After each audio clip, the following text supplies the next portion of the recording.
Hello, this is Dennis O'Connor, and I'm here to give you a quick tour of the D2L discussion area. From your course homepage, you'll note the discussion link. It'll always be there in that navigation bar. And when you click on discussions, you'll see the available discussions. At this point in the course, we have a few that are open. The collaborative brain is a very important discussion topic area. That's where you go to ask and answer questions. It's designed to develop community spirit and a sense of giving to each other. And quite frankly, your instructors watch this area very, very closely. One, because they want to be able to tell what's going on in the class and who needs help. And two, they're looking for those natural leaders that always show up in any given class and start to spontaneously collaborate and offer help to each other, because this is a constructivist environment. So please, together we can answer most questions, and we're very serious about that. Use that collaborative brain area.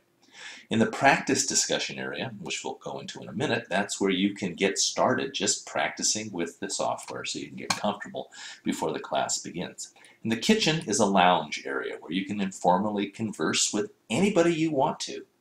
About anything you want to. Doesn't have to be course related at all. So let's take a quick look at the practice discussion area and get a little orientation there. Now, there isn't anything on display right at the minute. However, there are some things you should know about even before we get started with the actual posting in the class. So let's take a look at this line here. The most obvious one is the compose button. You click that to create a post.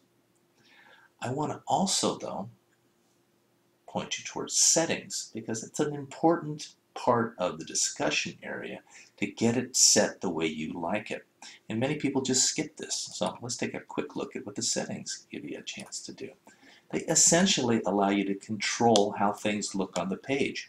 So if you experiment with the settings area, you're going to find a way that you personally like your discussion to roll out. I'll leave that to you, but I do suggest that you experiment with this settings area so that you can see different ways of viewing a discussion thread. Now, we say threaded discussion because once a discussion starts, it's like a ping pong match where people talk back and forth to each other. Most of the time we look at it and threaded, but there are other categories of looking at the messages that allow you to sort through messages alphabetized by author, alphabetized by date. A handy little bit of extra power once you get used to things. Most of the time, you're going to be composing in answer to a prompt. When you compose, you're given a message area. That message area asks for a subject. Always craft those subject areas. Do give us a good, solid topic about what you're talking about, not just a simple one, but something that makes it stand out from the crowd. And then you can begin to craft your response. I want you to explore both the advanced category and the basics category in this little WYSIWYG, what you see is what you get, editing area. Very important that you get used to both of those things. Once you've decided on a post, you can go ahead and save it. We're not going to go there right now because this is a brief overview. I do want you, however, to practice here, play with it, post, respond, play with the settings, do things like, what is this hide search business? Okay, you can't search the threads. It's gone.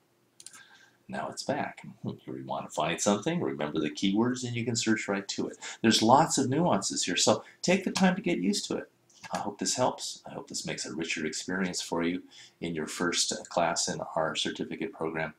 I am Dennis O'Connor, your program advisor. You can contact me at any time at o'connord@uwstoudt.edu.